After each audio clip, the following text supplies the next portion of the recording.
Hey guys, Desolator Magic here with a video topic that always sounds incredibly boring, but when you dive into it, with the level of reverence I have for the game and Wizards of the Coast and their wonderful rulings, it actually turns out to be endlessly entertaining. So I bring to you the September 27th, yes I know it's the 30th, shut up, Oracle text changes. Now, if you're not familiar with the terminology and how this works, the Oracle text is the actual true text that is considered to be on the card, even if that's not what is literally written on the card. And it's used almost exclusively for corrections and really just like clarifications and also consistency, especially on the older cards. They used to phrase them kind of willy-nilly and things could be interpreted different ways. But now the order of words, the terminology used, how they refer to certain actions in the game, it is consistent. So when they update the Oracle text on a card, it means that they're changing basically what it will say on the Gatherer and MTGO and any other digital platform. The Gatherer, of course, is their official database of cards and what they say,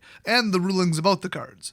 So first up, we've got apparently a much-needed change to Xantcha, Sleeper Agent, who is printed in the far, far, far distant year of 2018. I can see why after so much time has passed, they would need to update this. So I'll let them explain it because this one is odd. So this is a functional change, by the way. It says, well, no, Xantcha is still weird, just not weird in the way it used to be. That is not how you write that sentence.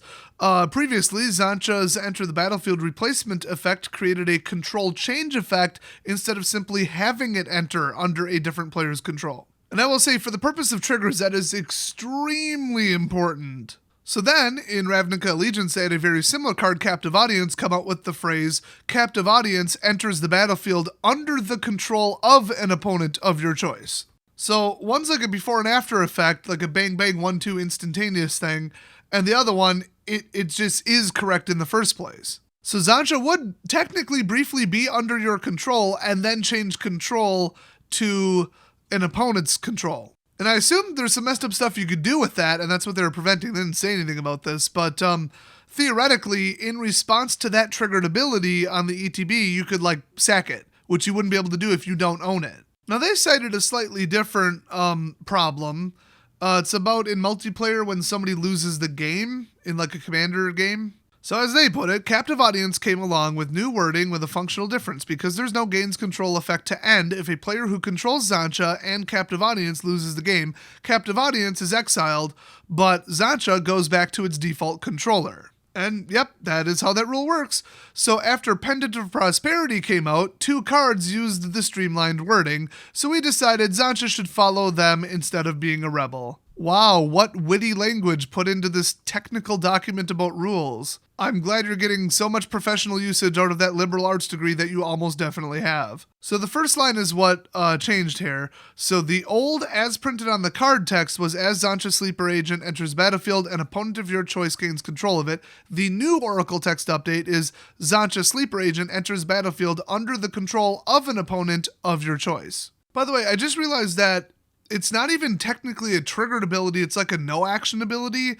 And I might have been wrong before because it says, well, the old one says as it enters battlefield, not whenever or when it enters battlefield, implying that it's not a triggered ability, which also heavily implies that the updated Oracle text is what they were going for in the first place.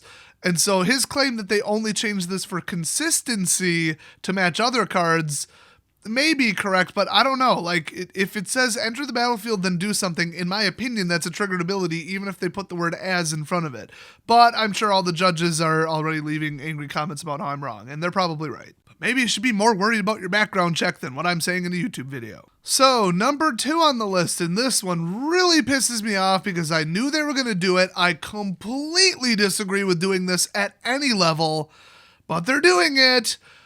We've got new creature types from Throne of Eldraine: Peasant, Sculpture, Mouse, Warlock, and Noble.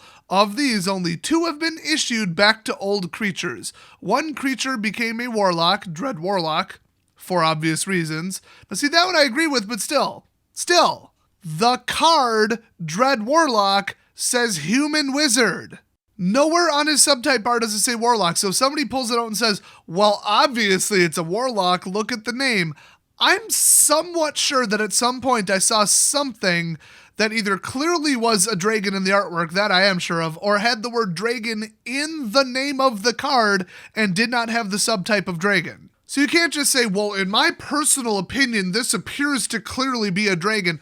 What is written on the card is what is written on the card, okay? So unless you're going to get out like a pen or a Sharpie or something, sorry, Dread Warlock isn't a Warlock. So what this really is just a scam to sell cards, because the next time they reprint Dread Warlock in some kind of reprint set, it's going to say Warlock on it, and then everybody's going to want that one so that they can say, here, see, it says Warlock when they're playing it. You know, for that Warlock tribal deck that literally nobody is playing anywhere ever. Then they went on to say that nothing else in the history of Magic has become retroactively a peasant or a mouse, which is shocking because there are like probably a dozen at least cards that you could assign those to. So remember that subtype list that I just read off where he wrote peasant, sculpture, mouse, warlock, and noble? I don't remember sculpture. Do you remember sculpture? Yeah, the reason is because it doesn't exist. According to the Gatherer, there are no cards with the subtype sculpture, including all of the cards in Throne of Eldraine. But he said, we've got new creature types, and then listed them, implying that he means this is the Oracle update change for Throne of Eldraine, and that something in Throne of Eldraine was a sculpture. That is not the case. So to confuse that point further, he wrote, and I quote, nothing became a peasant or mouse, and the one creature that could have become a sculpture did not. We decided that sculpture is only going to be called out, whatever that means, for doomed artisan. And while changelings are by nature also sculptures, we're not going to put that on a type line. Okay, first of all, I think you mean subtype section of the type line, not just type line, because you could put a super type in the type line. And secondly, where did any of this come from? What does any of this have to do with Throne of Eldraine? So, okay, if I had to guess what the actual hell he meant by any of this, I'm going to read it the way I think he intended to write it, or convey it at least. There was a card in Throne of Eldraine that we almost gave the subtype of sculpture to because it looks like a sculpture, but then we didn't. But FYI, the card Doomed Artisan does refer to it, even though it's a token, a changeling can still be that. ... So, if you control a Doomed Artisan that is in play, and then you control a changeling, your changeling cannot attack or block, because sculptures cannot attack or block. So I guess that is a wonderful clarification. I'm sure that'll come up one time in the next 100 years. But the way he phrased it, I'm still not even sure that that's what he meant. I'm just making an assumption here because it was just written so weirdly. So thanks for that, Eli. Next up, nobles are the big one. Doug Beyer put a lot of thought into Magic's peerage, no idea what that means, and decided that the creature type would be given retroactively only to creatures that had no other job or class. Boy, they overthought this one. Well, I guess it makes sense. Why retroactively make something a noble if it's already like a king or a ruler or a governor? I don't know. I don't know what subtypes are from 10 years ago. So he reiterated it's royals who previously did nothing, which clearly being royalty and being a nobleman are two completely different things, but okay, I guess they didn't realize that. So he says, Darien and Brimaz, kings of Keldor and Oreskos respectively, are already quite accomplished in their fields, so they don't become nobles. Also, you don't typically classify the kings themselves as nobles. I mean, yeah, technically they are, but they're like more than that. That's like calling a general a soldier. Like it doesn't make sense. I mean, yes, they are technically a soldier, but they're a general.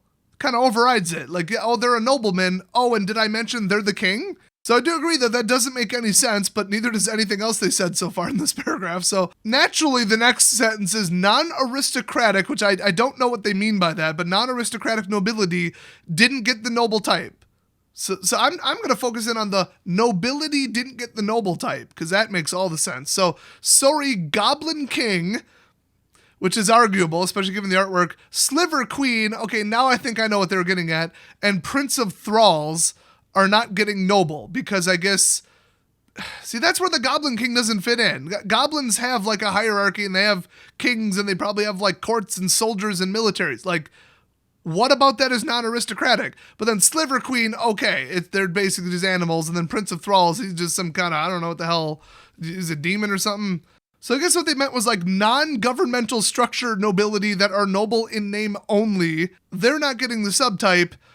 even though Goblin King completely goes to the same category as Darien and Brimaz. And they do have like a governmental and hierarchical structure in the Goblin societies in almost every plane. So he's literally sitting on a throne in the artwork on the card. So despite the weird wording, I think I know where they're going with this. Like it has to be a noble of some actual nobility in a structure. So if they printed Tolarian Community College professor, noble aristocrat of an empty void of literally nothing but himself, you can't really give it noble because there's no ruling anything. It's just a self-titled, like, functional title. So what did they give the type to? Well, he says Cartel Aristocrat is one special case. The Orzhov aristocrats are creatively the nouveau rich with an E.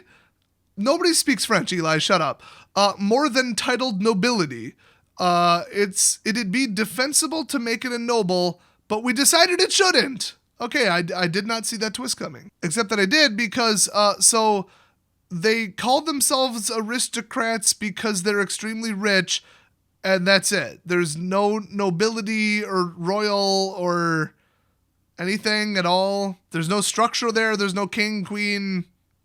Wow, what a brave and controversial decision to not make it a noble. Anyway, the next paragraph starts with, the other is vampire aristocrat. There are 5 cards with the name aristocrat in the title, by the way, so I don't know what he means by the other, but okay, we'll pretend that there's 2. After some deliberation, that one's in the rebellious scion trope space. What? Enough that Doug decided it should get the noble type in addition to rogue. Okay, 1, who's Doug? 2, what the hell does rebellious scion trope space mean? That sounds like some hipster place that only serves vegan shit. 3, why did this take much deliberation? And 4, it already does have a job title, as you put. You scroll up 2 paragraphs, it says, decided that the creature type would be given retroactively only to creatures who had no other, quote, job or, quote, class. Okay, rogue is both a job and a class. It is technically implying a career path while also literally being an actual class in every game ever, including but not limited to a Wizards of the Coast game called Dungeons & Dragons, which I think he's probably familiar with. I mean, what is even going on here? They're like, here's the rules that we decided to go by, and then like, here's a bunch of things that don't make sense, and here's us breaking the rule. And then just to put the icing on the cake, Darien, Brimaz, Goblin King, Sliver Queen, and Prince were all not excluded because of the job or class rule. So they actually made that rule and policy and then did the exact opposite and have no examples of applying it. Even though that makes perfect sense to not add noble on if they already have a different, more specific specialty. The stupid, it burns. It's literally burning me as I read this. I just got up and put in some eye drops, okay? It's probably ragweed, but I feel like it's also the stupidity of this article. So they said there's only 2 options left, Cartel Aristocrat, and the other is Vampire Aristocrat, and they only assign noble to 1. They literally said in addition to rogue. Okay, so they didn't miss it. And then they just go on to say, also there's 20 more cards with noble added, with no explanation whatsoever. So they went back to Odyssey for Aboshan Cephalid Emperor, which is once again the ruler. So why would you bother to put noble on it? It's already the top rank. You don't need to rank it down with noble. Then Baron Sengir. I mean, I guess I don't know much about some of these cultures and like structures and stuff. Brago King Eternal, who once again is king. I mean, they literally said Brimaz and Darien are not because they're already king, basically. Cephalid Aristocrat. See, that makes sense. That one makes sense. Empress Galena. I don't know who the hell that is. She's a merfolk. Sure, why not? Except she's the empress, so she's basically the queen. Fairy Noble. That's literally the name of the card. Remember when they called it new? It says Summon Noble on the card, meaning it already was a noble and noble already existed. So it's not new. So I guess they're lying about that too. Falconwrath Aristocrat, that one makes sense. Falconwrath Noble, that makes sense. Garza Zol Plague Queen, once again, queen, that doesn't make sense. Imposing Sovereign, that makes sense because it only had the subtype of noble. Indulgent Aristocrat, that makes sense. King Makar the Gold Cursed, I think you know what I'm going to say about that. King Suleiman, sure, why not? I mean, if they're not going to stick to their own rules. Lawan Cephalid Empress, once again, queen, so why bother? Merfolk Sovereign, I mean, yeah, okay. Sprite Noble, duh. Stromkirk Noble, okay. They should have just said if it has the word noble in the name, we gave it noble because, yeah. Then Vampire Aristocrat, I believe they already mentioned that one. Yeah, that's the rogue.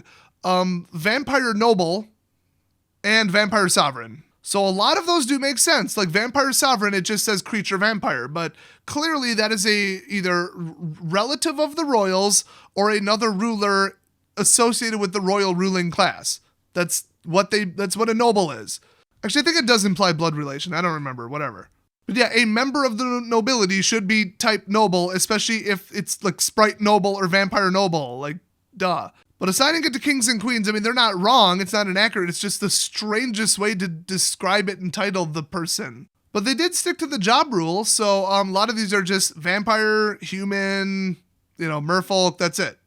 It doesn't, the artwork, the subtype, nothing describes anything else. Like, it's not now noble tax collector, because, like, that's what they do.